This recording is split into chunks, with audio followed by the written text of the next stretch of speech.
Hi, welcome back. Another episode of I Did This Instead of Killing Myself. It is the week of August 30th, 2021. And I just sat down to record this. I'm recording it on Sunday afternoon. I don't know if you guys ever get crazy procrastination on a Sunday. Oh my gosh, I didn't want to do this. But now that we got it all set up, I don't know. I'd get this when I was in school and you'd have homework due on Monday and like you knew you had this thing to do, but you just didn't feel like doing it. And then you'd, just take a nap or watch TV and just not do anything. I just woke up from like a 2-hour nap. So, but we're doing it. Yeah, Queen Momo said that. She had that piece of advice. She said, if you're feeling anxious about something, the cure to anxiety is action. So that might be clinical anxiety, but yeah, the cure to procrastination is action. So I guess the more you know, but I feel better now. And I think it's going to be a fantastic week of comedy. Great week for you guys. So, and we have a great guest today. So, like we always do, but I'm actually really excited for this one. Our guest this week, Bill Riner, a.k.a. Bill Rye, a.k.a. the gayest straight man, a.k.a. the podcast store called, a.k.a. Bat-mannequin. These are all references to Bill. Bill is one of the most hilarious new comedians we have here in Greenville, and good friend of mine. He by day he works as a tailor at a bridal shop, and by night he does stand-up. He's also got a lot of artistic hobbies that he engages in. Whatever he's engaged in, he engages in 100%. He's a very smart guy, and I think he's very talented overall. So and he's just quirky and hilarious. So I really enjoyed our conversation. I've listened back to it already, and I'm sure you will too. So before we get into that, here's what's going on this week in local comedy. We have our usual open mics beginning tonight at Coffee Underground, 7 o'clock, hosted by No Expectations Comedy and Craig Holcomb. No charge there. Begins at 7 o'clock. Immediately following that at 8 o'clock, Habib's Mediterranean Restaurant, All Jokes Aside, hosted by Dante Anderson. That show starts between 8 and 8:30. You can do both if you're a comic. On Tuesday, in downtown Anderson, we have Electric City Comedy presenting the Doolittle's Mike, featuring Queen Momo this week. She's our feature comic. That's hosted by Robin Scott. No cover there, but there will be a tip jar. On Wednesday, we have Radio Room, hosted by Adam Schulte. That mic begins at 8 o'clock. In Asheville, on Wednesday, we have the Disclaimer Stand-Up Lounge open mic. That's on Patton Ave in Asheville, beginning at 8 o'clock. On Thursday, we have Jokes Out Loud at the Comedy Zone. That is hosted by Brandon Rainwater. $10 cover there. Tickets available at Greenville Comedy Zone. And then Friday through Sunday, our celebrity comic is Benji Brown. Tickets to see him are between $20 and $25, available at greenvillecomedyzone.com. Benji Brown is a national headlining comedian. He's toured with Martin Lawrence, among other things. But yeah, he should be hilarious. So anyway, that's it for local comedy. Here's our interview with Bill. Hope you enjoy it. Oh, I don't know what episode number this is going to be, Bill. Oh, you aren't keeping track? I am, but I don't know. This might be episode 18. 18? Yeah. Ah, or 19. It's old enough. Are you suspicious with numbers, Bill? Well, it's already started. We're going. Oh. Yeah. Suspicious with numbers. What do you mean? Do you find significance in numbers? Like, do you have a number that you think is lucky? Oh, no. I'm not superstitious by any means. However, I do find numbers fascinating, such as 3, 5, 7, you name it. Every item on my shelf or whatever, I got them in sets of 3s, 5s, 7s. It's just more visually pleasing. Okay. Are you OCD?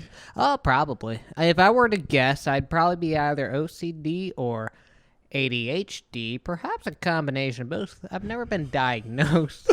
However, I do feel that I'm in that OCD camp. If I were to get analyzed, Okay. I mean, I get obsessed with all my hobbies. Could be Legos, it could be pumping iron, it could be stand-up, whatever it is, I'm 100% into it. Okay. So I get obsessed with things like that. Well, welcome to the show. Thanks. Bill. This is Bill Riner. Hey. Bill is, I don't even know where to start. People who don't know you, what kind of first impression do you think you make on people? Dad porn. I don't know. I think You're a quirky guy. I am a quirky guy, but I don't like the word quirky because people say quirky and they're like, I'm quirky. No, you're just a weirdo. Yeah, like you're not even interesting. It's just like if you're trying to be quirky, then that's just obnoxious. See, I'm not really trying. You embody it. I embody, man. I'm the second coming of our Lord and Savior Jesus Christ. Yes. I'm humble too. Yes. Bill, I've been to your place before. Yeah. Not like that. Nah. Bill. I like that because Bill has a lot of jokes. You're a straight man. But I talked to you one time and said, Bill, you're the gayest straight man Gayest straight guy. Gayest straight guy I've ever known. Yeah. So anyway, I've been to your place, not in a gay way. But I laugh because a lot of your jokes are like that. But your place is very neat, and you have a lot of like artistic things as like around your apartment. It's beautifully decorated. Yeah, it's way more you. mature in terms of how it's decorated than mine. And you have a room dedicated to collectibles. Yeah. You have a life-size mannequin of Batman That I made. that you made. Yeah. Talk about that. Like, Okay. so the Bat-mannequin. The Bat-mannequin, yeah. So I'm a weird guy. I thought the easiest way to say that I am in fact a well-adjusted individual would to make a full-size Batman costume. I bought a mannequin off of eBay. It's 6'7" before I cut the head off because I had to put the cowl on top, the mask. So I cut the head off of it. But I got like a light. So you made a mannequin out of No, I pieces just from bought the mannequin, but everything else I made. Okay. Except for the mask. I bought like a lycra spandex suit. Then I put some some foam for the bat symbol and painted everything up. This is like a spandex bat suit, lycra spandex, which is the same material they make bras out of. Yeah, right. They make a lot of bras out of lycra. Okay. I work in the bridal industry. I know fabrics. Yeah, well, I was gonna segue into that too. So continue. So you bought the mannequin. Yeah, and I made the cape out of latex. It's actually the same latex that they used in Batman Begins. It's called Bat Black by Monster Makers, I want to say. I spilled it out onto a concrete floor and flattened it out and cut it in half for 2 capes. It has about a 6 feet radius, I want to say, and it's about maybe 20 to 50 pounds. It's hard to gauge without an actual measuring tool, but if I were a betting man, I would say 20 to 50 pounds. And I bought the Batman cowl. That is like the mask. I got the Arkham Knight one. I found What is it? What did you say? What word is that? Cowl. COWL. That's like the. It's not a helmet. It's like a. It's sort of like a helmet mask. Essentially, it extends onto the neck. Okay. Yeah, and I made the belt out of different like canisters and whatnot. And yeah. So the utility belt. Yeah, the utility belt. Yeah. Okay. Yeah, clips in the back. Cowl. How did you make the points to the cowl? Oh, I didn't make the cowl. I bought it. But I have sculpted masks in the past, and I've made some masks out of EVA foam. I made a Wolverine costume. Okay. Wolverine's 5'3". Wolverine's 5. So you made these for mannequins to wear, not for you to wear. The Bat-mannequin, I originally made it for a 5'5" mannequin, which is about my height. And so, but then I was like, it's funnier if I were to make a Batman one an actual Batman size and a Robin one a Robin size. And the Robin one is sort of disintegrated since I made it. But the Batman one, I thought, what the basis behind it was, this sounds really funny. If someone were to walk into my basement and see this just bat creature in the corner. Serial killer vibes, Bill? Yeah. Don't you sure. think that's hilarious? Not the serial killer, just the idea. Knowing you, yes, I do. Yeah. But that's 90% of, that's why I do 90% of what I do, is because I find it funny. Whether it be the Bat-mannequin, I usually have a mustache. I think it's a funny look.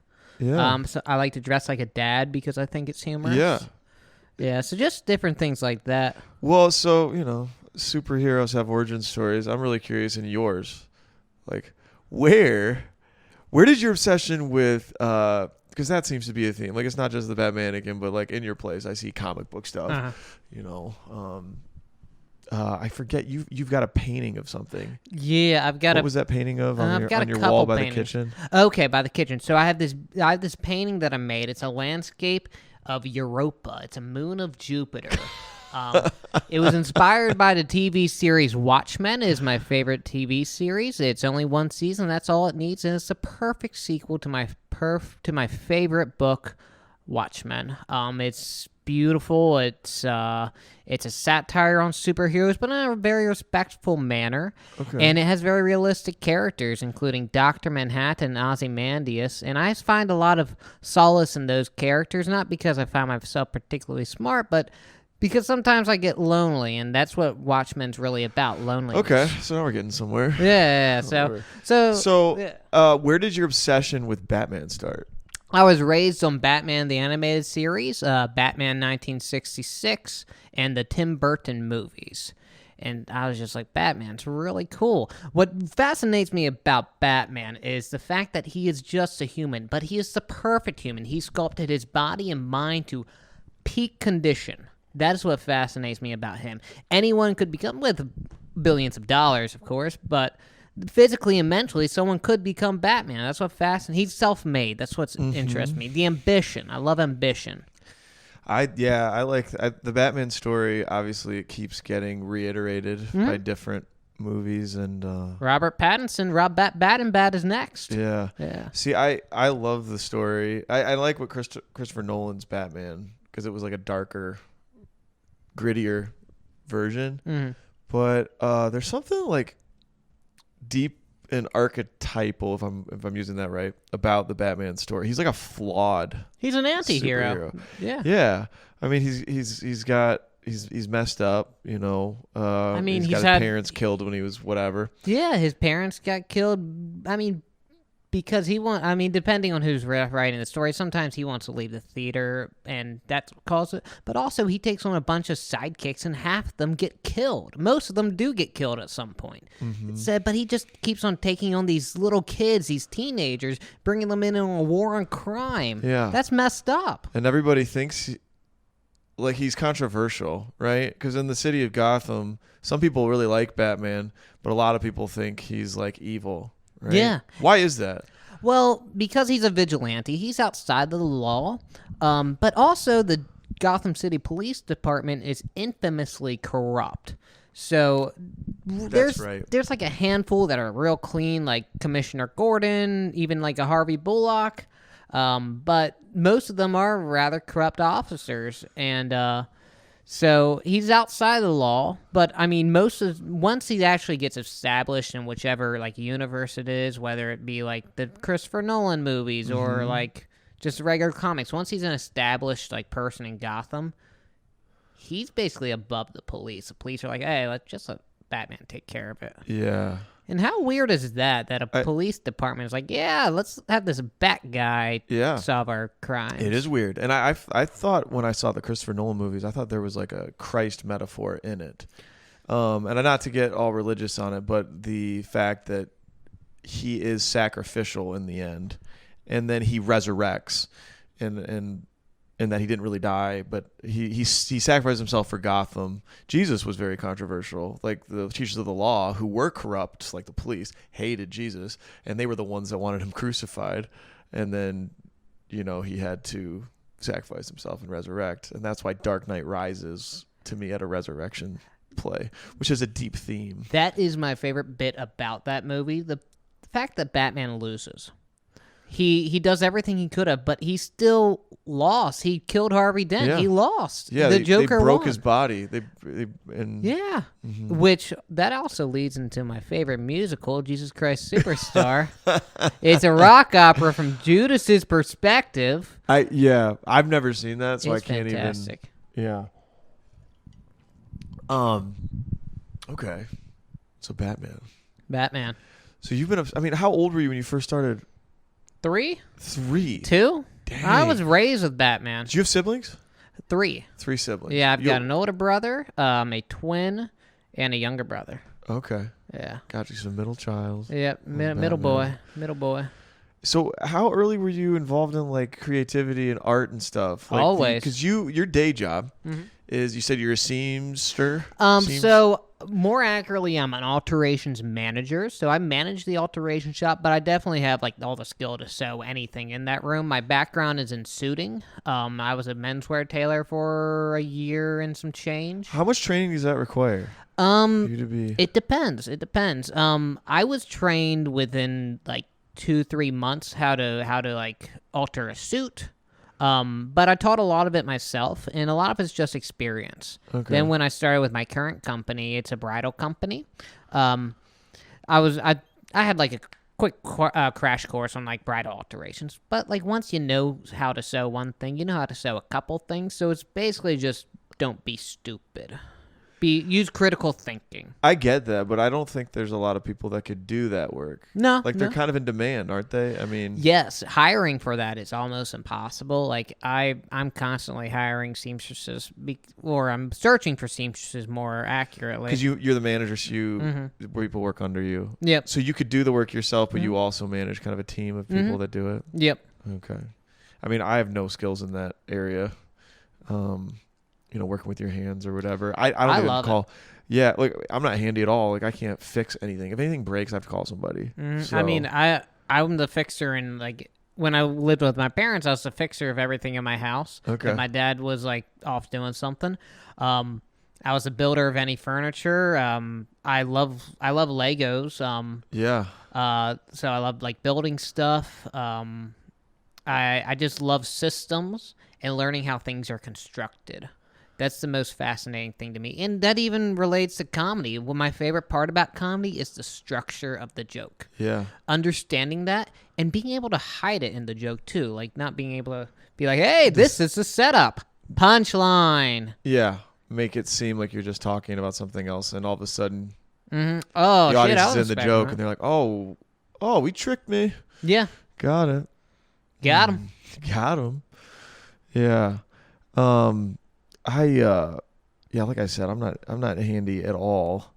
But it seems to me that like when you're a tailor or a seamstress, like you're trying to fit the thing to the person. Is that more like technical to you, or is that like artistic in it? Do you find do you enjoy that work in that way? Don't separate the two. Okay. So for me, I find artisticness in the technical nature of things. Okay. Everything, all of like my art pieces in like my house that I made, like the painting we were just talking about, the Europa painting, I crafted that out to be a mirror of itself. And like one side is like a quarter of the way to the side of the painting where there's an open space of. Then the rest of it's like 3/4 of it. It's like a series of trees that form like a triangle, but it's not dead in the center. It's like a quarter of the way through the painting. So everything I do is like technical, precise. I love the precision and everything, and I find great artistry in that. And even in like the way that I dress, like being a tailor, like what I'm focusing on is the small details, like the little bit of my sleeve poking out from my jacket, where exactly the button on my jacket's hitting, How big are the lapels? What shape is it forming? Right. That's Are That's what I you love. like, is there such a thing as like a master tailor? yeah. That's a thing. That's Are an you- actual certification. I'm not one. I'm sure I could be one. I just never. Do you been think your like skills are certified. basically at that level? You could Yeah, be- I'd say so. There's something to be said for something that's tailored really well, man. I probably couldn't make a suit from scratch. Mm-hmm. I mean, if I put enough like time into it, but I don't Well, I want remember to. when I graduated college, you go and your mom takes you to Men's Warehouse or whatever, and you just get, because I had an office job when I started, and I've mentioned this before, but like, I would have shirts that just didn't fit well, pants pleated, baggy, whatever. And Pleats are in. I love pleats. their pleats are in now? Oh, I love pleats. Okay, well that's cool. Well, I just I'm know a big that quad like boy, so I You're need what? that. I'm a big quad boy. I Yeah. have these massive quadriceps, and I need more material in my pants to Yeah. account for that. yeah, I was too. I still am, but back then I just stopped playing football. I was bigger, and I remember the first time I had a tailored suit. And I was like, because I never liked wearing suits before. I was like, I feel stupid in this thing. It's big. It's uncomfortable. The first time I put on a tailored suit by a good tailor, I was like, dang, I feel like James Bond. This is sweet. So No, there's really something to be said for that skill. the tailoring is incredibly important, and you could have someone who has like the technical skill, like they could sew like a motherfucker, but being able to communicate that information to you, what are you looking for in this garment? What fit are you looking for? There's not a lot of tailors are willing to do that, and that's something that I take a lot of pride in because I want Sure. my customers to be happy, especially Yeah. them being brides now.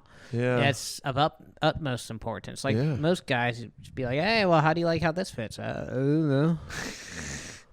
I don't want my socks to sew. Yeah. Yeah. It's like a doctor. There's doctors that are brilliant and maybe technically extremely skilled, but they have a horrible bedside manner. Yeah. So they can't really talk to them, and the patients don't really like going to them because, even though it's kind of irrelevant once they're under and getting the surgery, but bedside manner is something that doctors try to be good at. Something I have none of. Oh, bullcrap. Yeah, you do. You're personable. Ah, I mean, you're quirky if people can get past the initial that's fair. quirkiness. But That's fair. I suppose that the quirkiness can be a little off-putting at first, I would imagine. Standoffish, even. yeah. No, you're endearing for sure over time. Standoffish is an actual word. How weird is that? Standoffish. The whole thing is a word? Yeah. It's an Oh. actual word, standoffish. It's not just like, hey, he's kind of standoffish. It's he's standoffish. Look that up in the dictionary. Standoffish. Yeah. I love words too. I love grammar. Yeah. You'll never hear me misuse whom. Yeah. Whom is the objective form of the word, and Yeah. who is the If the objective. answer is him or her, that's when you use whom, Mhm. or whatever the objective form of they is. What's that? Uh, Them. Them is the Yeah. objective form? Uh-huh. Them is the Yeah. objective form. It's them. The subjective form is them is They. they. They, he, she. Yes. How does that work with all the new pronouns? I don't know. Me neither. It took me so long to learn the traditional ones. I don't find a lot of interest in that personally. Me neither. Me neither. I don't want find to. it a very interesting subject. No, I don't think it's interesting at all. The thing about the pronouns. What? I don't want to cancel myself, but Cancel yourself. We just both said that we don't care about trans people. no, I do. Those were David Baker's actual words. He said, I don't care about the Well, trans this is a thought I had about the formers. whenever they're using the pronouns that are actually applicable, you're talking about the person. You would have to be. Right? You're not talking to them. They're like, it's all third person pronouns, right? Z, he.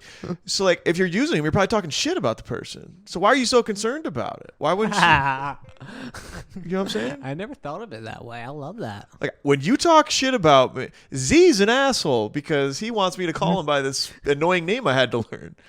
It's not flattering. Whereas you could say, well, yeah, Stephanie, I'm happy for her now.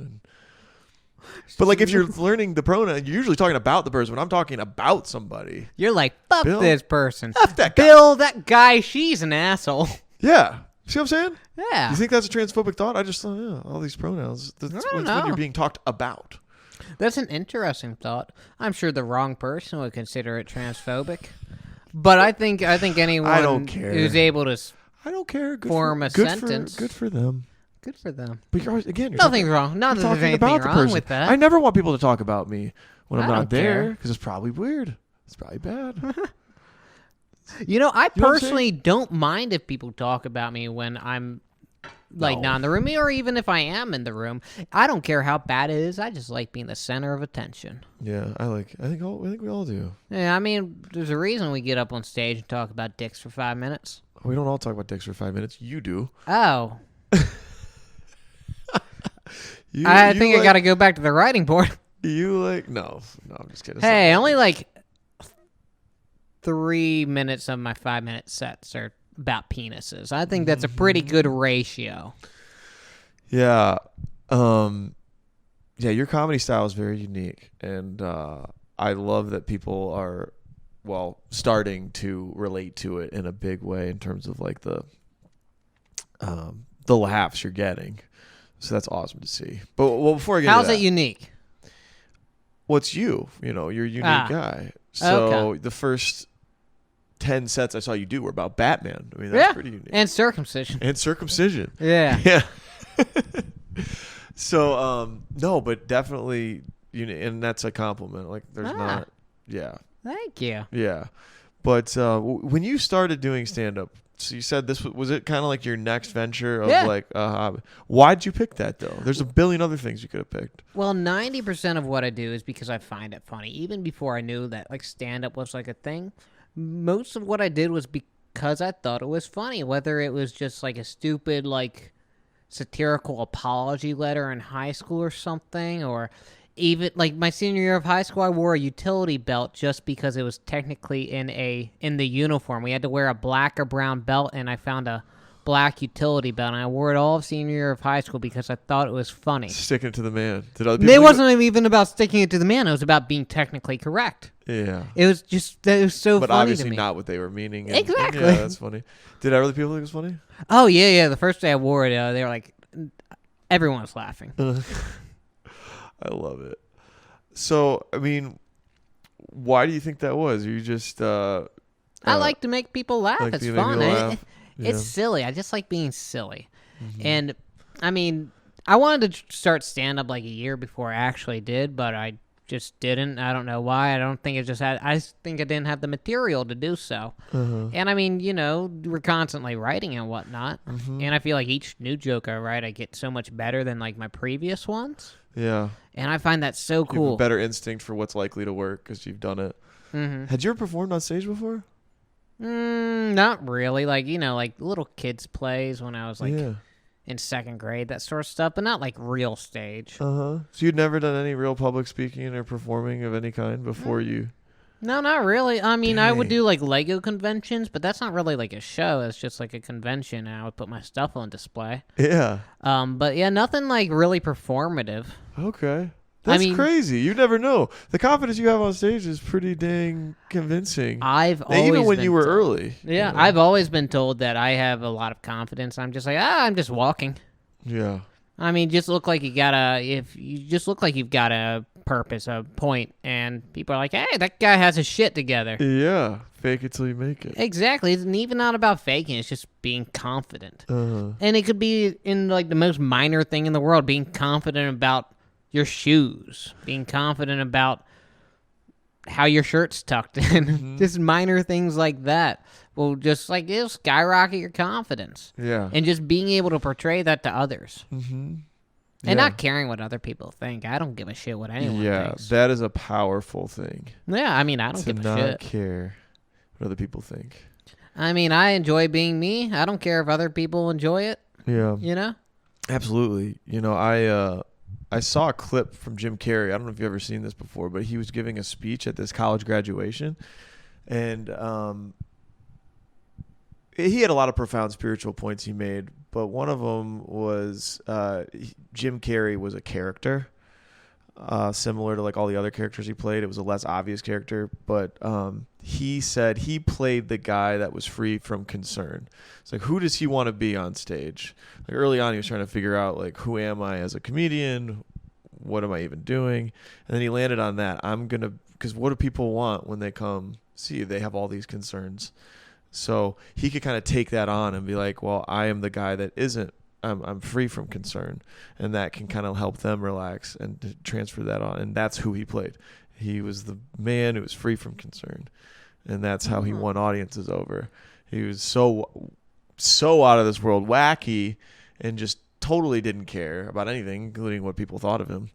That guy's a loon. I love him. That's a You brilliant. think he's a loon? Oh, well, he's 100% a loon. Have you seen him on Comedians in Cars getting coffee? You know what? You know what this asshole said? This asshole said, "We're all just things. We aren't really living. We're just a collection of atoms." Like, no shit. That's what people are. Okay, he is out there. I was kind of digging the out there stuff. Oh, no, I do like the out there stuff. But I think he's an asshole because he tries to be profound about it. Be out there. Just don't think you're the second coming of Jesus Christ. This is the out there part. He says there is no him. He says there's no anyone. Everybody is everything is kind of his spiritual belief that you are one unified field of consciousness. Like there's nothing bigger than you spiritually. Like you are... I've got an interesting insight on this. I can guarantee you he discovered that on acid. You think he discovered it on acid? Oh, 100%. He did drugs. He's like, I'm everyone. We're everyone. Yeah, I am in touch with the universe. I'm in touch with everything. It does sound crazy when I say it. Look at his artwork, and that guy does a lot of drugs. And not necessarily the bad kind, sure, the fun kind, the introspective, the eye-opening kind. Yeah, so he is out there. But what I do like is that he's kind of like rejected all of the materialism of Hollywood and the world, and he kind of hates it all. I love that. I hate that stuff. And I don't know. I wish he performed. Does he even perform anymore? Not that I know of. As a comedian? I think the last thing I saw him on... I think the last thing he did was Sonic the Hedgehog. Really? Yeah. I heard he was good in it. I didn't see it. I don't care about Sonic. But I heard that he was pretty fun in it. Yeah. I heard he had a good time. Yeah. I mean, I do kind of wish he'd go back to just being like a silly guy. Yeah. Was he a stand-up? He was. Okay, that makes sense. Yes, he has done stand-up. I think he started doing impressions in LA at the Comedy Store. He was more of an impressionist. And then he transitioned into... What's your comedy end goal? I think... what's my end goal? Oh, gosh, that's a big question. Well, let me finish Jim Carrey real quick. So he got out of impressions and wanted to do traditional stand-up, and then he hit it big with Hollywood acting. I don't know what my end goal with stand-up is.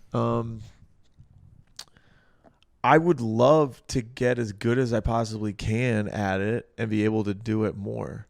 That's all I know right now. Do you want to stay doing stand-up, or do you want it to develop into acting or writing a podcast? I would always want to do stand-up. I'd love to do acting, but I think only as a side thing compared to stand-up. Do you think you get the because what I get out of stand-up is the laugh. I love the laugh, and it's the instant gratification that people understand the information that I'm giving them. Yeah. And they're feeling it as well. And with acting, I'm not sure if you'd be able to get that same gratification. You don't. But I think you can get different forms of gratification. I've never acted. Mm-hmm. There was this little short thing I got as a local production. Johnny Sizemore directed it. It was this little show they directed here in Greenville. Queen Momo asked me to help with that. I know what you're talking about. Yeah, I think I had some stuff on Instagram about it. And I had some random lines they asked me to do in this one scene, but I wasn't really acting. But I was watching the other actors in the really intense scenes, and when they were really like engaging, there was real like energy happening that wasn't funny, but it was something. Like I think good act like in the moment is something real that I don't understand yet. Do you have to get yourself into the mindset before you go on stage, or can you just go on and be like, joke, joke, joke? Or do you got to sit down and think, this is the persona I'm about to give these people, this is what I'm going to give these people? I don't do it as consciously anymore as I used to. I feel like I'm stronger when I do consciously do it. Really? Mm-hmm. Maybe not even focusing on the persona, just focusing on. I'm trying to be. This is stand-up Bill. This is not real life Bill. Yeah, I'm trying to be happy. Yeah. I'm trying to be happy and relaxed. And I think that's important. If I can do that, then I think it'll go okay. When people are pissed off on stage, I leave the room. I don't care. I'm completely uninterested. Yeah. If what you're saying is fuck this, fuck. Yeah. I mean, I try to be attention. authentic too, you know, like where I'm at. Like sometimes, like if it's like I don't know, I did this a couple weeks ago. It was like a Sunday night and I was like, did not feel like being there. I'll say I don't feel like, yes, sorry. No is such a powerful tool that not enough people are aware of. To say no? What do you mean? To say no. And not In show- any situation. To say, I just don't feel like being here later, Gator. Or someone comes to you with like a job thing. I hear that. You can just say, nah. Yeah, I hear that. I think that's important for mental health to say no to things. It's empowering. It is. But with stand-up, I also am usually, almost always, I'm glad that I did. Even if the set goes horribly, I'm glad that Even I a went. bomb, like you'll watch it afterwards and you'll be like, oh, I didn't bomb it as badly as I thought I did. Or alternatively, you're like, this is my favorite part of a bomb, where I dissect it and I'm like, what am I going to do different? Why did it go so poorly, whereas it went great in the past? What did I do wrong? What I like about you is your level of like self-assurance. Not that you're delusionally positive, but if it goes badly, how you just said that, you just analyzed it. You weren't crushed emotionally by the bomb. You don't care. You're just able to like, analyze It's about it the system. and move on. Yeah. See, I admire that. I'm more emotional than rational a lot. And when I bomb, I take it. I'm like, I hate myself. I like have to like go into a little cave for a while and then come back out of it like stronger, hopefully tougher. And do you feel that that works for you? yeah, it has to, because I'm going to continue to do it. So That's does, good. Yeah, it does work. But work is kind of a relative term. I think it's helping me become a better comic. Yeah. That's important. And I mean, people deal with bombs differently. I mean, I'm just not a very emotional person. Yeah. I never really have been. Like I'll get angry and stuff. I'm not saying I don't have emotions. It's just I don't like expressing them. I find more enjoyment about the logical nature of things. Okay. I mean, everything with me, it's about logic. There's a cause and there's an effect. Mm-hmm. And I'm very comfortable with the answer. I don't know. I think that's a really fun answer too. It is. You kind of remind me of Jerry Seinfeld a little bit. Oh, what's up with that? Well, I mean, in this one way, I think every other way you're very. I'm not a clean comic. You're not clean. No. I wouldn't even say I'm excessively dirty. It's just. Well, Jerry is just very technical. He is precise with his delivery, with his joke writing. He is very loyal to the material. And I love some of his viewpoints on comedy. like what? He cuts like the lowest 10% performing in his set, like the 10% of the set that does the worst, he cuts it. Then he adds every few years. Yeah. Mm-hmm. Or whatever the time span is. I don't know the time span. Yeah, I think I heard that quote, and he was saying he like ditches some of his material. Like some comedians have a new hour every year. He like cuts off the bottom 20 and continues to.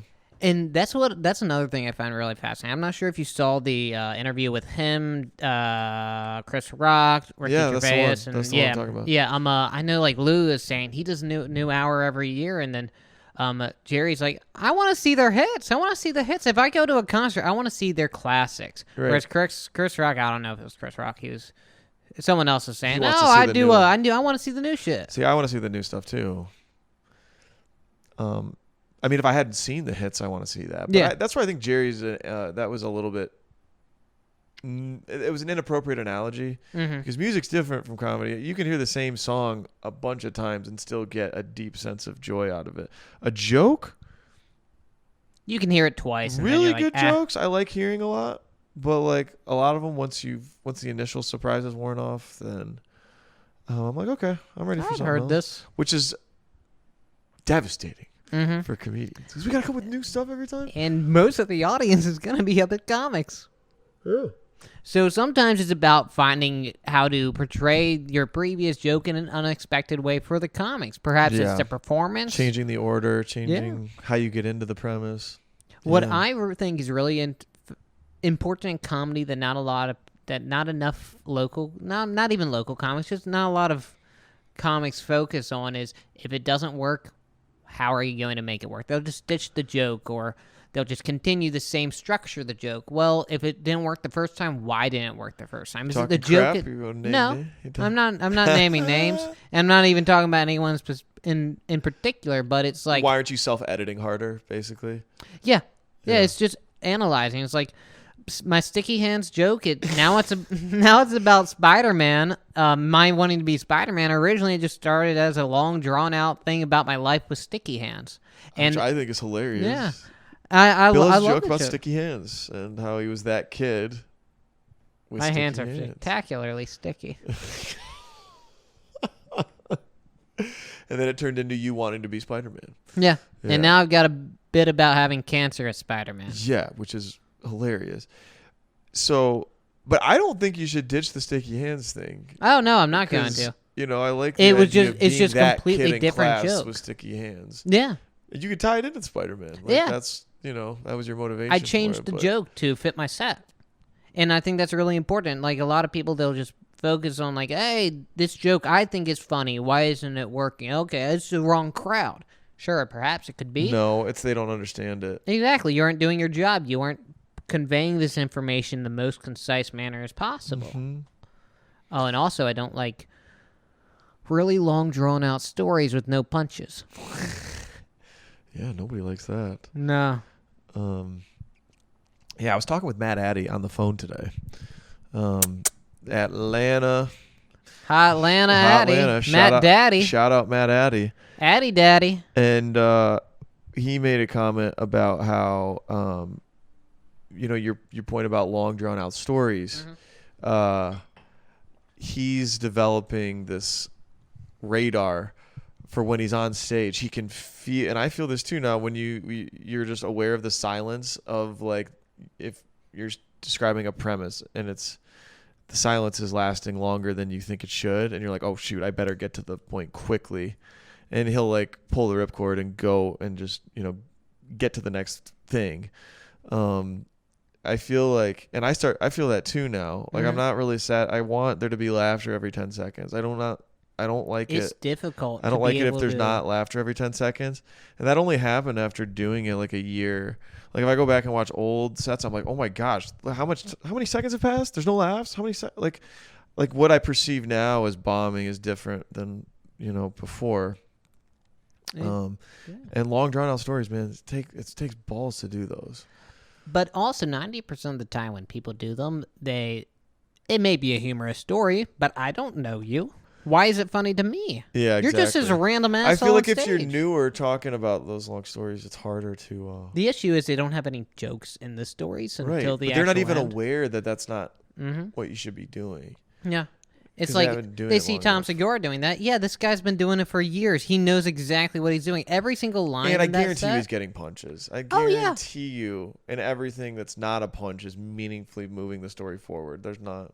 I mean, I haven't analyzed the structure of his stories, but I can almost guarantee you the story has a setup. And in that setup of the story, there's a tiny setup and there's a punch. Yeah, then the middle of the story probably has a tiny setup and a punch. Then the punch has a setup and a punch. I can almost guarantee you. And it doesn't even have to be like a literal joke. It could be like the idea is a setup to a climax, a punch, and then a release or something.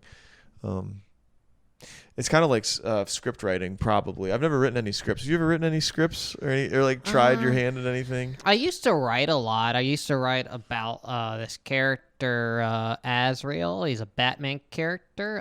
When Bane broke Batman's back, he took over the role of Batman. And so I used to write a lot about him. This is just fan fiction? Like you just made this up? Yeah. I was just a lame 16-year-old. No, that's cool you did that, man. I had fun with it though, and it wasn't great stuff, but it got my creative writing juices flowing and whatnot. And it was a character that not a lot of people care about, so I could do a lot with them. Right, but it's interesting. Like with stories, there has to be kind of a framework. You can't just write whatever, usually, unless you're Quentin Tarantino, then you can do random crazy non-structured but I mean, stuff. even But there his should stories. be like a protagonist, somebody we care about, that he should encounter conflict and a problem. He should go through something and then, solve the problem. And then Dan there's Harmon something that has happens this at the really end. fascinating writer circle. Mm-hmm. Instead of like the whatever they like where it's like that. Mm-hmm. Instead of that, it's just a circle. It's another version of the hero's journey, but which is like that archetypal story structure. First act, climax, blah blah blah. But it's just another version of that, and it just ties the end into the beginning. I see. Yeah, that's a nice way to put a bow on something. So yeah, if you're telling a story, it should probably have something like that. What I like about jokes though, you don't need that. You don't. No, people don't jokes get can be that. complete non sequiturs. It's nice if you kind of have a flow to your set, but it doesn't have to be. Yeah. You could. I mean, could one tell time, completely unrelated. who was it? Jess Cooley. He said to me, "I love how your set's just non sequiturs." Because I was talking about Batman, and then I immediately go into a bit about payday loans. He's like, "Where's that come from?" Yeah, non sequiturs, man. They're fun. They are. They're a whole lot of fun. And you can trigger laughter out of totally different. And areas. what's really interesting is drawing that mental line from point A to B, such as in I don't know, like my joke where I got bitten by a radioactive spider. You think radioactive, and I say, now I've got cancer. Right. So they see exactly where it's coming from. It's a think- bit of a non sequitur, but they see where they have the line. They have that thread going from point A to B. Yeah, and it's a misdirect because you think superpower. But it's logical too. It makes sense, and it also is cancer, which I think cancer is hilarious. Oh my gosh, it's the funniest. I mean, By the way, I've got cancer. no, I mean, lots of people are affected by cancer. I It's probably something got you're not cancer on my supposed to laugh chest. at. Similar to why I think AIDS is funny. AIDS is hilarious. I mean, I feel bad for anybody who has AIDS, I don't. but They didn't wear a condom. That was their decision. Dude. Yeah, I feel sorry for the asshole who crashed his car while drunk. Oof. yeah. Wear a car condom. I don't know. You could have a bad blood transfusion. You get AIDS that way. They test that shit. I don't know. It could be just a bad batch. Somebody at the lab mixed up the things, and Do you ever wish you were a Jehovah's Witness so you couldn't get a blood transfusion? I wish I was a Jehovah's Witness so I didn't get vaccinated. you don't want the backy? I already got it. Yeah, but do you regret your decision? I don't know. I'm all Did I'm you- all did you pro get vac. vaccinated? Oh yeah, I drove an hour to get my vacky. Okay. Yeah. You call it a vacky? I do because I think it's annoying. What do you to say vacky? Yeah. Okay. Anyways, Like how I okay. say BT dubs sometimes. BT dubs. Yeah. Yeah, the vacky. That reminds me of Adam Schulte says the stimmy. Stimmy. Just Okay. stimmy. All right. All right. Anyway, I got the vaccine. Do you enjoy it? Well, I don't know. Like some people are saying conspiracies, man. I don't believe those people. Uh, Do you well- think those people have? What do those people know that we don't? They Nothing. don't know. Well, it's kind of the whole point is they don't know. We don't know. I It's not mean- FDA approved yet. It was rushed to market, and Johnson & Johnson and all these vaccine companies are making billions of dollars for mandating vaccines. Like, I We don't aren't know. paying anything for I it. think people are just suspicious of power is the They real are. thing. Suspicious of power. So when the government insists upon it so strongly, they're like, I don't know. I don't 5Gs. trust you. When is the last time? Like the government's not God, not all knowing. They fuck a lot of shit up. And the government's all of a sudden telling me you must do this? No, I don't think so. And also Americans have this this visceral internal sense of rebellion baked in. It's part of being American is saying, "Screw you. I'm not going to do what you think." Or I think I should do. that started way back when. 1776, yeah. The Boston Tea Party. Mm-hmm. So it's patriotic to say, "Screw you, teacher." You know, Leave us kids alone. leave us kids alone. What's your religious affiliation? I know you're a Christian. Yeah. We're talking about religion. Sure. I mean, I Yeah. think that's a nice segue. It is. Well, I'm a Christian. I wrestle with the Denomination. non-denominational churches is where I've always attended. What about your religion? I was raised Roman Catholic. I am now an atheist. Atheist. Yeah. So you're sure? Yeah, no. You're But sure there's no God? I'm pretty comfortable with a lack of God. Like I Interesting. said, I'm very comfortable with the answer I don't know. So people will So say, you're agnostic. no. I'm just comfortable with the answer that I don't know. I mean, I guess you could say I'm a loose agnostic, but I mean, it's definitely more towards atheism. It's more so about 100 years ago, we didn't know what atoms were. We didn't know what the Big Bang was. What happened before the Big Bang? I don't know. What was the universe before the Big Bang? I don't know. 100 years, 200 years ago, God did it. Yeah. And we just got better answers. Which is what I like. But I find religion to be a beautiful subject. One of my favorite YouTube channels, Religion for Breakfast, he's a religious scholar. He just looks at religion with a very literary standpoint. Yeah. Like mythology, but not mythology like, oh, that's a legend. More like the most literal form of mythology. He looks at the most literal forms of it? Like the word mythology. Like, he's not, like, Greek mythology is like a story. Mm-hmm.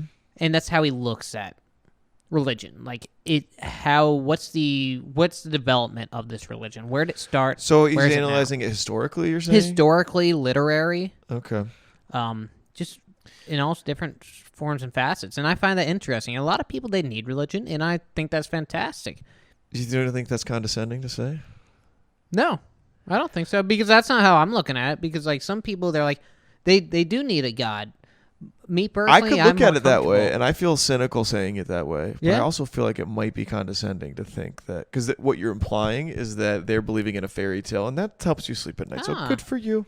Good for you. See, I view that. I think that is a condescending viewpoint. Not that I haven't thought of way. that. I've thought of that. Yeah. Like I look at other people that way sometimes. If they believe in a religion I don't believe in, or even my own Christianity, when I evaluate the dogmas of Christianity that I disagree, or people that view, I feel like, well, that's what they need to sleep at night. But I'm more enlightened. Which facets of Christianity are you battling with? Oh gosh, put this on a podcast. If you're comfortable Nietzsche, discussing. I don't care. Nietzsche hated Christianity. Friedrich Nietzsche. And I think, I hope, I might get this wrong, but I think he didn't like it because the Christian worldview had too low of an opinion of the human being. And the human being was essentially, to Nietzsche, was like, in Christianity, was like a worm. Like the lowest of the low, sinful, dirty, and needed redemption. He kind of said, screw that. Mm-hmm. Like, I'm going to conquer the world. Kind of like, that was like a loser mentality. Kind of like if Donald Trump were Nietzsche, he would say, Christians are losers. I love it. They're just groveling for forgiveness all the time, hating themselves. No, screw it. I'm here to win. Like, that was kind of like the attitude. I don't even know why I made that connection, Nietzsche and Trump. I like Nietzsche. I like philosophy. Yeah. Are you familiar with Nietzsche's critique of Christianity? Not super familiar. I'm familiar with the name Nietzsche and some of like the general beliefs, just not the specifics. Yeah. So anyway, that negative view of a human being, like, that's what I struggle with, because I had an upbringing that was very strict, and I very much knew what I was not supposed to do and what I was supposed to do. My parents weren't even that strict. It was just like I internalized it that way, and I was like going to be a goody-goody, and anytime I messed up, anytime I sinned, anytime I did, I felt really guilty, and I was like, oh my gosh, I'm so sorry, blah, blah, blah. Then Catholic guilt is what I call it. Exactly. That's a much more concise way of putting it. And as I got to college, then I was exposed to drinking as a temptation. And when was your first drink? First drink, I think I like had a beer in high school, but didn't really. First drink when I was like partying was college, freshman year of college. And then of course I went off the rails the other way. Yeah. So yeah. So but I always wanted to do well. I wanted to live up to the moral standard, but I also wanted to live up to every standard, like straight A's. Got to get straight A's. If I don't get straight A's, I'm not a good person. If I don't do great at football, I'm not a good person. If I don't do great at my job, not a good person. Oh, so it was like this achievement moral being good thing. equated, like being good at something was equating to moral goodness? Yeah.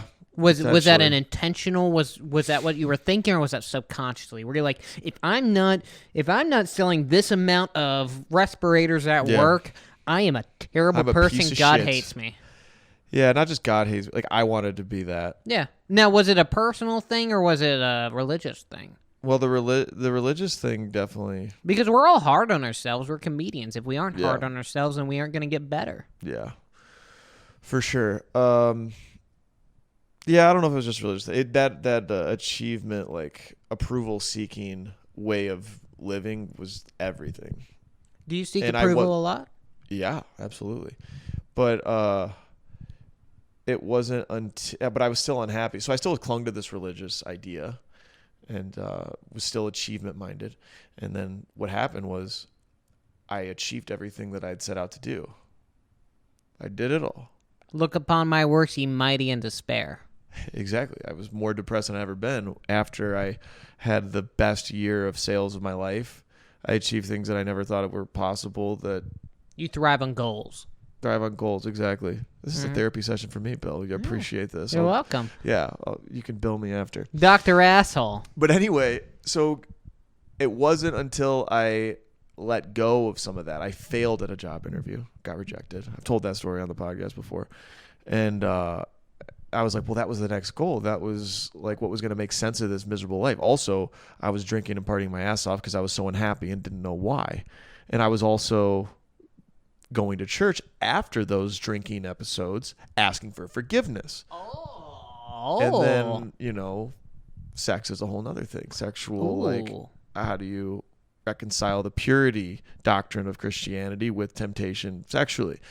So all of this is just a massive cluster. I was like, I was just a ball of like tension and everything. And I was just like, the only time I felt happy was when I started to create and be honest about what I wanted to say. And that was stand up. And that was, That's beautiful. When was the first time you banged a girl? Dude, I'm not. How old were... What was her name? My parents Give her a watched shout this. out. David's a virgin, actually. What's your view on sexuality? How does it relate to religion now? Or morality, rather? I don't know if I'm comfortable answering that because That's okay. Um, Are you like, is this, like you said, you aren't comfortable answering it, so you don't got to, but just spitballing ideas, is it like I said, you don't got to answer them. Is it like, I'm a terrible person, my penis got sucked, I'm having a dirty thought, I thought about a boob. I don't feel guilt about sexual things anymore. Did you used to? Yes, absolutely. How much? Absolutely. How much? Like on a scale of 1 to 10, what's the guiltiest you... Jesus Christ. I once had a girl tell me after sex, That was what'd she all tell me? right. Or maybe I actually told a girl that was all right once, and I meant it as a compliment. I got it from Seinfeld. That's what Kramer said this one time. But I once had a girl tell me that was a sin. Yeah. Well, I don't feel guilt as much about sexual things anymore. I do think the biblical portrait of sex is like ideal. What's that? Still do. Like, you're two become one and you're like that forever. And you're, partners forever, whatever, and never committing adultery with anybody else. I think it's Monogamy. yeah, monogamy. Yeah. Duh. Yeah. I But view it as another... It still was Like, hard on me to wrestle with that. I think need. it's hard on anybody to wrestle with that Yeah. in the 21st century. Like, and,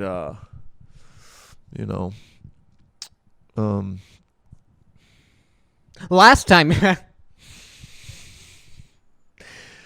but, there's always the biological thing too.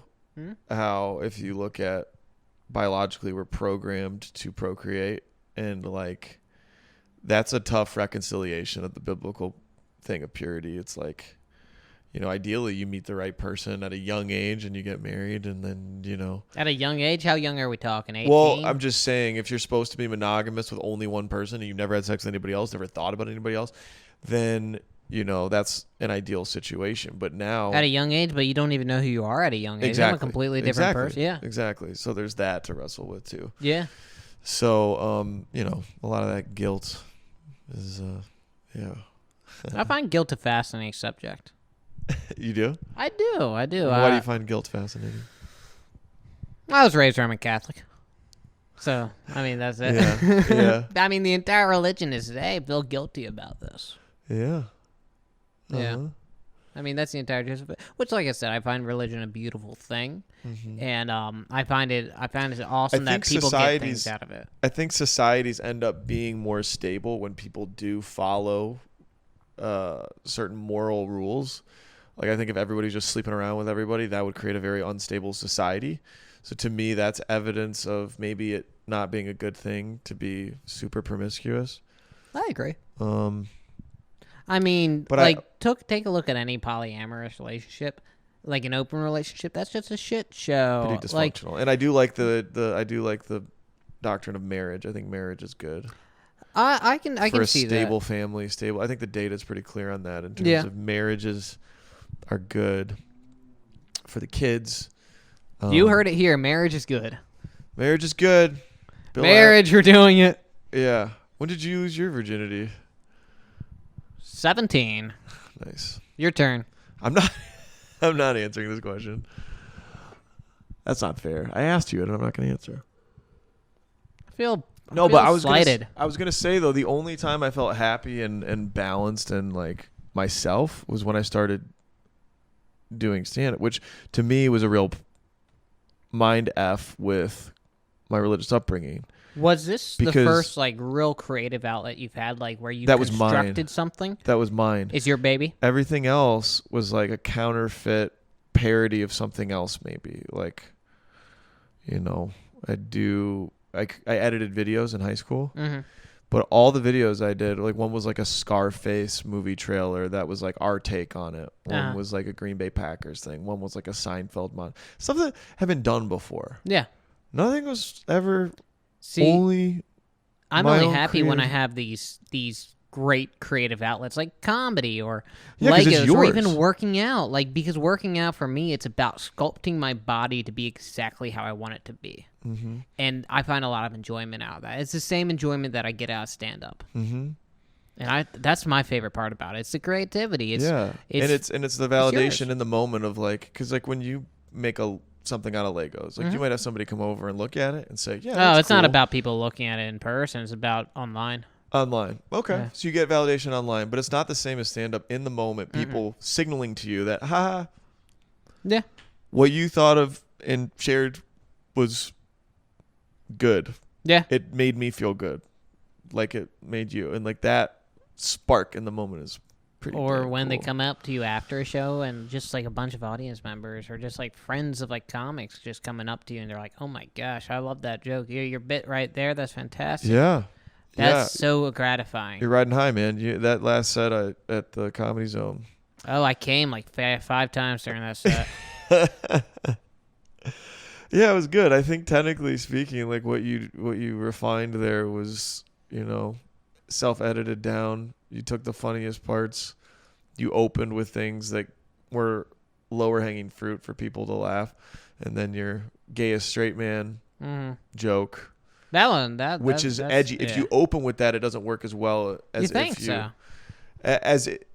No, it's still in your opening sequence, but you opened with your Mark Rubelet stuff, and you already had us laughing. So when you go into that punchline's pretty hard to laugh at if it's the first thing you hear out of somebody's mouth. That's but fair. Once they already laugh, they're already trusting you. You already kind of got them seduced, and then you hit them with it.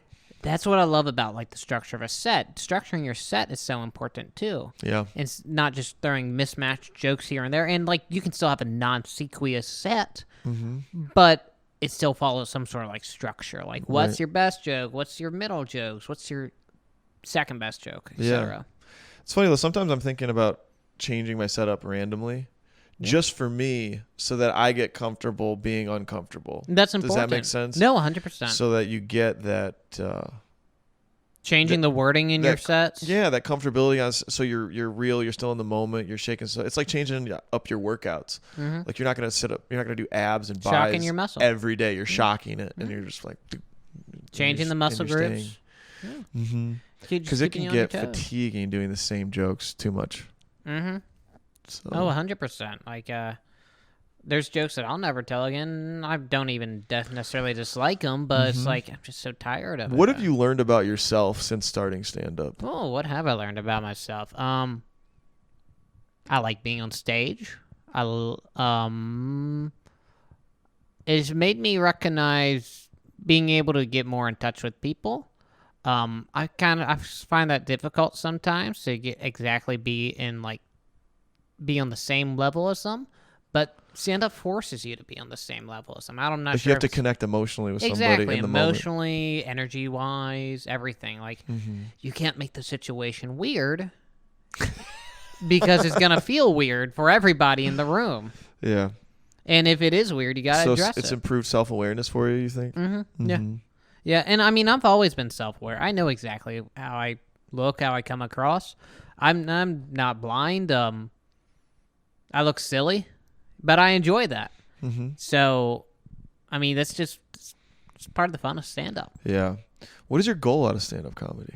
I don't really have an end goal at the moment. I would love to, make it big, but, I mean, we're also in Greenville, South Carolina. I'd rather just follow the wave, see where it goes. Yeah. That's sort of what I do with, all my interests. That's what happened with tailoring. I was just like, hey, this seems like a really cool skill. And then a couple months later, they gave me a promotion. They were like, hey, you're pretty okay. Here's money. And so that's sort of how it goes. It's like as you get better, people recognize that, and your work ethic as well. Because I'm talking about stand-up as like a job at this point. Being a good employee, even in the stand-up world, it's about three really main things: your work ethic, how hard of a worker you are, showing up on time, and being nice, being just and pleasant to be around. If you got two of those three, you're miles ahead of anybody. Yeah, absolutely. And those are things that I look for in employees as well as a manager. Because, I mean, when you're a comic, you're managing the room. Yeah. I mean, you're also kind of a free agent. You're representing yourself very much so. And what kind of person do you want to present yourself as? Do you want to be the angry white guy? Yeah, fuck this, fuck that. Or do you want to be silly, joyous? Do you want to be that guy who yells all the time? Yeah. I think there's different characters that can work, but I think I know who you're talking about too. But I love that guy. It's not even about anybody, but I'll hear a lot of comics, not even comics, people that we know, just comics that are yelling. I'm like, oh my gosh, it'd be better if you didn't. Yeah. Just abrasive subject matter without any nuance to it, without a touch of artistry. Yeah. Because I mean, comedy, it's an art. At the end, I mean, it's not. That sounds pretentious, but at the end of the day, it is. Yeah, it's an art. I've heard it described as a craft as well. Okay. Potato. Yeah.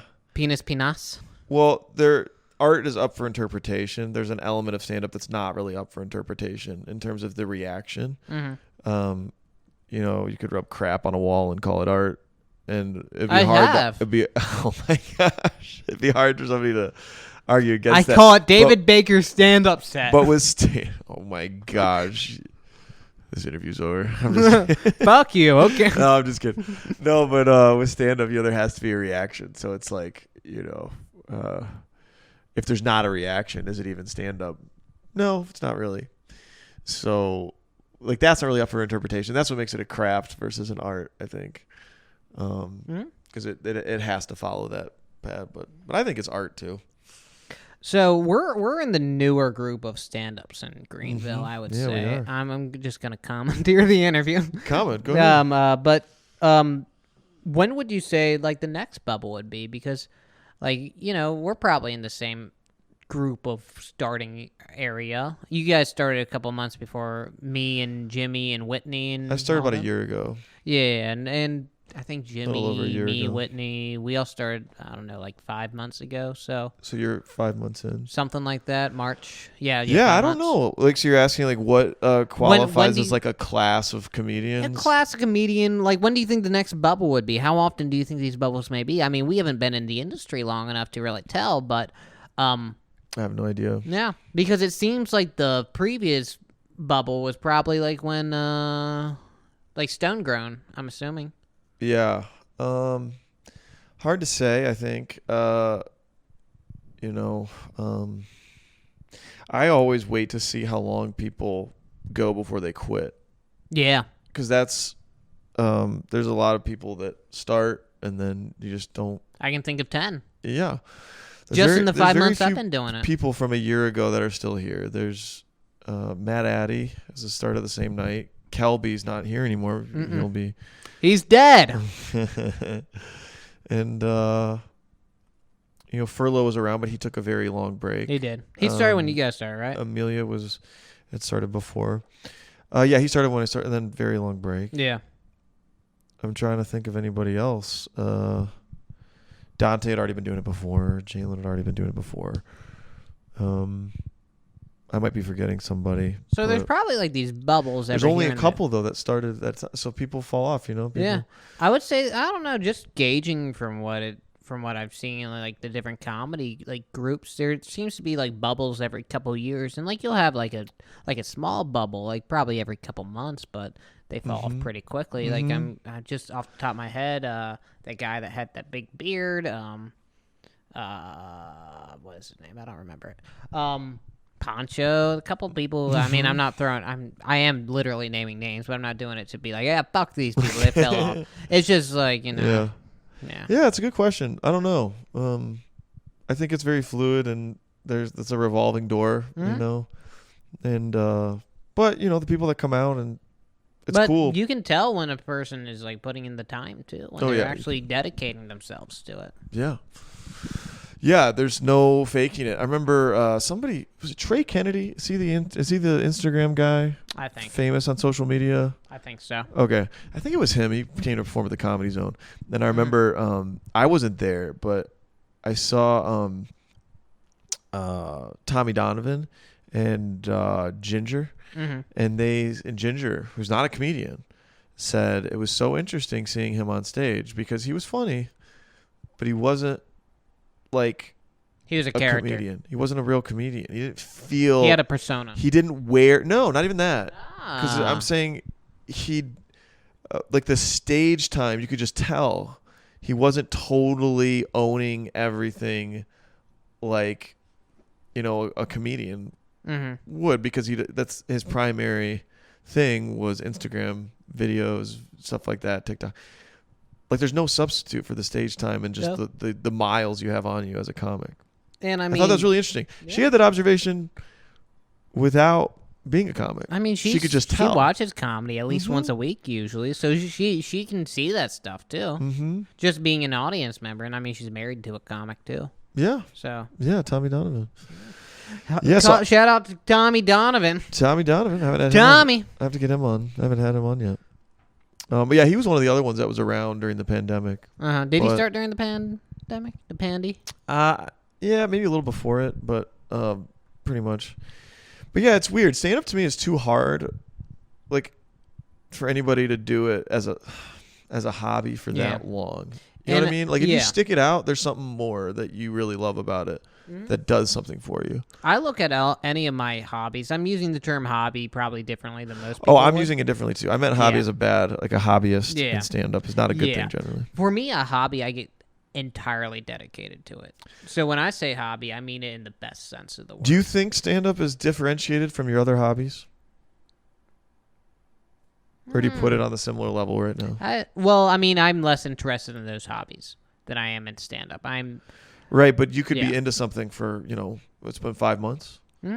Yeah, so you could be interested in something for 5 months and have it fall off. I mean, do you think the love you have for stand-up's different? Like, in that you would want to continue doing it forever, or would you want it to lead to something else? I mean, this is a question you asked all me earlier. all of my hobbies, I intended on doing them forever. Like, shaving. Okay. I'm really into shaving products. Like, I'm not as into them anymore, but I still have like an armory of soaps and whatnot. Your precious armory. Gratefully accepted. We shall need it. Are you? My name's Bane. What a fun movie. That movie was a shit show, but goodness gracious, it was fun. Yeah. I remember the hype up to that movie. Anyway, pause really quick. Finish your thought, because Comedy. you do your hobbies forever, you're saying. Oh, yeah. My hobbies I sort of do forever. Like working out, I used to work out 10 hours a week. Now it's down. Holy crap. Yeah. Now it's down to like maybe 2 days a week. Maybe like a total of 3 hours. But like I'll still dedicate time to these hobbies. I might find like a different one. But I mean, stand up, I am feeling I'm feeling differently about stand up than I do about a lot of my hobbies. But perhaps I could just be like the point of life that I'm in and whatnot. Okay. How old are you? 25. 25. Okay. You're in the meat of it. You know, you're not. Quarter of a century. Yeah. So you could, stand-up could be something It could be. different. That like, kind of emerges out of the pack as something you love My more. last big hobby, sewing, got me a career. Yeah. So, I mean, if that's the logical progression of my hobbies, like when I would say my first real big hobby was Legos. Then it went to working out, and I was dabbling in shaving products at the time as well. And, like, I was this close to starting competitions for bodybuilding, like physique competitions. Mm-hmm. And then I got, like, actual work, and so I So just you didn't seem to have be the very time. technical and goal-oriented, too. Mm-hmm. Oh, I love goals. I need a goal. Mm-hmm. Whether the goal So be... stand-up, you haven't set a goal yet. Right now, it's just building a 5-minute set that I am just absolutely smitten with. Mm-hmm. Because like I have 5 minutes. Do I feel like each joke in that 5-minute set is worthy of telling? Yeah. Probably not. Mm-hmm. But I would really love to build a 5-minute set about Spider-Man. Because I think Spider-Man is a silly subject. I think he's a silly superhero. He dresses very silly. He has webs that come out of his wrist. Sometimes they're mechanical. Usually they are. You know what's one of the funniest movies is Spider-Man 1 with Tobey Maguire. I like Spider-Man. It is so funny if you go back and watch it. You know he was a horror director, Sam Raimi, the director. I didn't know that. Yeah, The Evil Dead. Yeah, I'm not a big horror guy. I'm not either. I just think that Spider-Man movie was so like I love it. There's so many corny lines. It's very corny. It's just a comic book on a screen, and I love it. I think it's so silly. It's fantastic. Yeah, I don't even mean it in a bad way, but No. like I remember the But cage Spider-Man fight 3, when Bonesaw comes out. Bonesaw. Bonesaw is Well, did your mom make that? Did your boyfriend make that? Hey, that's homophobic. And then there's that guy who had his legs broke. He's like, "Oh my god, my legs! I can't move my legs." My legs. How many Wilhelm screams were in that movie? How many what? Wilhelm screams. Ah! You know the one? What's a Wilhelm scream? It's that like basic like screaming thing. Ah! You've heard it. It's in like every Star Wars movie. Oh. Is it? I think like it's a in guy Lord of gets the Rings. blown up in the background. It's like, ah. It's oh. Yeah, that's how it goes. Oh. Like a guy falls into the pit of Just Sarlacc. look up Wilhelm scream at some point, and you'll know what I'm Okay. talking about. Yeah. It's probably during the Sarlacc too. I I think it's during the Sarlacc. Yeah. When the guy falls, he's like, In fact, I think Boba Fett may have done it in the original cut. yeah. I think so. Yeah. Star Wars. I know it's in Lord of the Rings also. Okay. I can't believe that scream has a name. Yeah, the Wilhelm scream. Okay. So directors know that. They're just like, all right, get that scream. That sounds like that guy. I mean, I think it's more of like a meme okay. for directors. I would wager. I'm sure it started as like an actual scream, and then it's just so common. It's just like, hey, here, let's have the scream. Go, go, go. Yeah. You on TikTok? I have a TikTok. I don't particularly understand it, nor do I really intend to. What I like about TikToks is the people who treat it. Think of. Are you familiar with Your Mom's House? Oh, is that the grandma? No. On Snapchat? Tom Segura and No, I'm Christina not. Peace. Okay, so they have this section called Christina's Curations, where she just finds these bizarre TikToks, like people who aren't entirely right in their brain, and they're just posting stuff on TikTok like, "Hey, if you know this person, tell him I don't want to talk to him." Like dumb stuff. Like what do just these random? people? Yeah, random stuff. It's people who are like dancing to like old classic rock songs, but they really shouldn't be. Mm-hmm. It's just disgusting people that don't know what's going on. And that's the kind of TikToks I like. I like weird. Weird. Yeah, I don't want to see dancing. The worst thing in the world to me is I hate that thing. Yeah, you can tell instantly whether it's like cliche TikTok candy kind of versus like there's actually some art in it. That's a good term. Yeah, I view it as candy. It's fucking junk food for your brain. Yeah, I hate most it. TikTok. Yeah. And I'm kind of a hypocrite because I started making TikToks recently. They're kind of fun to make if you put thought into them. Brandon does a lot of TikTok. Shelly Belly obviously got famous off TikTok. 10,000 to 100,000 followers? More. I think she's got several hundred. A shout out to Shelly Belly. Mm-hmm. Yeah, TikTok's great. She watches the podcast. She's going to be your next guest, actually. Shelly Belly, this is David inviting you on to his podcast. She watches it? No clue. Oh, I don't know. I'm making things up. Yeah, you are. Yeah. But you know who does watch it? Mark Norman. Oh, I don't think Mark Norman watches it.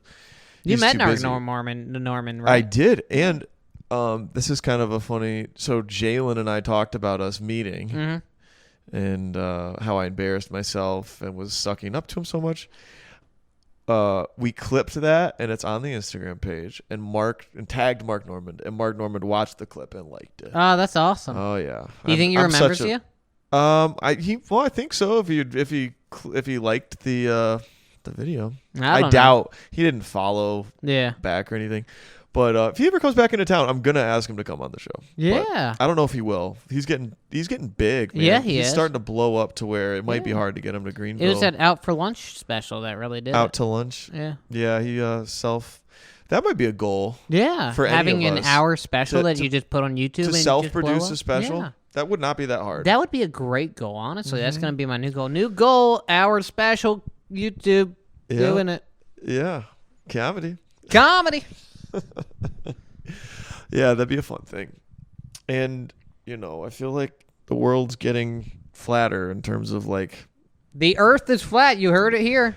I have a flat earth clock. I'm a flat earther in that the barriers to entry are getting lower. I mean, hell, this is a podcast. I love the flat earth. The actual people that believe the earth's flat? I love them. Have you seen that documentary, Behind the Curve? No. It's a fascinating look at the flat earth people. Is it just like shitting on them? Like No. It lets them present their ideas, but it also lets them dig their own graves. They aren't saying these people are stupid. In fact, they're saying these are incredibly smart people. They're just so misguided. And like they'll have the flat earthers still do an experiment and they're like, and which proves them wrong, and then they're like, oh well, the tool was messed up. Yeah. There's always something. Yeah. But I love the flat earth. Yeah, it's like conspiracy theories. There's always confirmation bias. I made a flat earth clock. Did you? What's Yeah. that? It's just a clock painted like the flat earth. It has a white border for the ice wall of Antarctica. Okay. So the flat earth theory is that if you just kept going in any direction, eventually there would be a white wall. Yeah, but the government won't let us get to it because we can't know about the flat earth. The ice wall of Antarctica is keeping all the water in, and there's no gravity. There's two belief systems on this. One, the Earth is constantly rising up, which is creating the force of gravity. Force. Yeah, so it's just constantly rising up. Alternatively, there's this force called the heavens, which is basically gravity in the reverse. I don't know how this caught on. People must be really searching for answers. Yeah, Like, I mean, just look at Facebook. Hmm. But flat Earth is really cool. Mm-hmm. There's a dome over us sometimes, I think, too. It kind of reminds you like the Truman Show. Yeah, I love the Like it's Truman like Show. the- Jim Carrey, call back. Jim Carrey. I like Jim Carrey. I liked Oh, how he's- I was he's going. great. I was trying to describe his theories, and then you were like, Jim Carrey's a loon. He is a loon. Yeah, he is. I think it's fun. The part that scares me is doing stand-up. I relate to the spiritual nature of what he's saying because Stand-up maybe is a I'm very becoming a spiritual, like, medium. loon. It is. You're connecting with human beings in a involuntary way. It's like, And I wouldn't describe myself as spiritual, but like right before spiritual, where I'm like, yeah, we're all one, man. Not quite that, but like, you know, you can be in touch with people's emotions and whatnot without being like spiritual. Like, here's this rock. This makes you feel good. Right. I like crystal girls. Crystal girls? Yeah, girls. You who date like crystal girls? Yeah, that's what you look for in a girl? That's kind of what kind of women I attract. Why? Because they're dumb? I'm a weirdo, and they're dumb. Easily manipulated? Yeah, no, I'm a weirdo, so I attract weirdos. Yeah. It makes sense. Yeah. Crystal girls, what's up? My name's Bill. I'm a comedian. I'll make your wedding dress. Oh my goodness. Well, dude, time's flying. Shit. We got an open mic, don't we? Yeah, we do. It's 7. We're going to be late. That's okay. Well, yeah, why don't we wrap it up here? Yeah. Then? So, before we go. Yeah. Actually, wait. I want to get your best piece of advice. Oh, my best piece of advice. What's the best piece of advice you've ever received or heard? Best piece of advice I've ever received or heard. Say no. Say no. Yeah. I had an art teacher. Her name's Mrs. Wheeler. I'm still very good friends with her son, Joseph. Shout out to Joseph. Joey Blowy. Yeah, she told me, Bill, you got to learn how to say no. And I did. What was saying no to what? Just like someone using my pencil, dumb shit. Okay. Yeah. Say not no. being a pushover. Not being a pushover, not being a people pleaser. Uh-huh. That's a good one. You can be very pleasant to people without being a people pleaser. Mm-hmm. In fact, nothing. They'll respect you more if you stand your ground and say. Yeah. If I can walk all over someone, I will. Mm-hmm. And I don't want to, but you're giving me the power to do so. So I will do everything in my power to do that. Right. To the steamroller. Yeah, it's just fun. That's good advice. Girl backbone, say no. But my advice I would give is just don't give a shit what people think. I don't. Mm-hmm. I'm having a pretty good time 90% of the time. So just don't give a shit what people think. Be weird and wonderful. Yeah. That's good. That takes a lot of courage for sure. And that's what stand-up is. I mean, actually it's not. If you care what people think, you can still do stand-up, but you'll probably won't do well. You have to let go of that on some level. Yeah. So, yeah, dude. I agree. Those are 2 good ones. What's your advice? What's my advice? Oh, just do it. Just do it. I don't know, man. Rape. I haven't thought this through a lot, which is ironic because I ask it of everybody. Yeah, taking action. Take action. If there's something that you've been wanting to do it. And just don't worry about how badly you are when you start, because you'll regret not starting sooner. So, Ron Jeremy wasn't Ron Jeremy when he started. No. I mean, if you're bad at sex, just do it, you know. There's only one way to get better. Yeah, there's only one way. Yeah. Porno. Yeah. Yeah. But I don't know, like if you cuz that prevented me from doing certain things. Like I could have acted in plays in high school. I could have tried. They invited me to try. My friends did. There was no guarantee I'd get anything, but I was like, I remember being in the hallway not going to that audition because I felt like I wouldn't. See, I wanted to audition for plays in high school just because my friend wanted the role, and I thought it would be really funny if I got it and he didn't. You dick. I know. I'm a terrible person. Jeez. See, when I have a very good friend, I want to do everything in my power to make my other friends laugh. And that was the funniest So you'll pick thing. your least favorite friend and make... No. Sometimes it'll be my most favorite friend that I'm the hardest on. Wow. And maybe it's just a friend that I'm just the hardest on, just because I find it funny. Like, we had this one friend, I grew up with him, but he was just so sensitive. So everything we did was just trying to break down the sensitivity. And one time he had a breakdown because we tried to convince him that the plural of moose was meese. And you just wouldn't let up on that, and then he freaked out? He just got really pissed and left. Just because we'd been hammering in these really dumb things. And if he would have acted like it didn't bother him, he probably would have moved on. Right? Yeah. Yeah. 100%. Exactly. Yeah. But we knew we were getting to him. Right. Exactly. You heard it here. The plural of moose is meese. Moose is meese. Yeah. Those are good ones. Just a Mongol of meese. What? You know, like a gaggle of geese. Yeah. A murder of crows. You know that a clouder of kittens, I believe it's called. Clouter? A clouter of kittens. Clouter? Interesting. I think so. I could be mildly incorrect, but it's that general wordage. No, I didn't know that. I'm trying to sign off here. You keep throwing out random facts. Sign off. No, I'm just you kidding. heard it here first. No, you don't have to sign off yet. Where can people find you on all your social media? On Instagram, my tag is BillBobFull, BILLBOBFUL. I think it's the same on everything. So yeah, except for Facebook, I don't quite understand that. Do you have a YouTube channel? Yeah, I do. I don't really post it. I was originally going to use it for tailoring videos, but I think it's called Bobbin Bill, as in BOBBINBILL. Bobbin Bill. Bobbin is a piece of a sewing machine. Okay.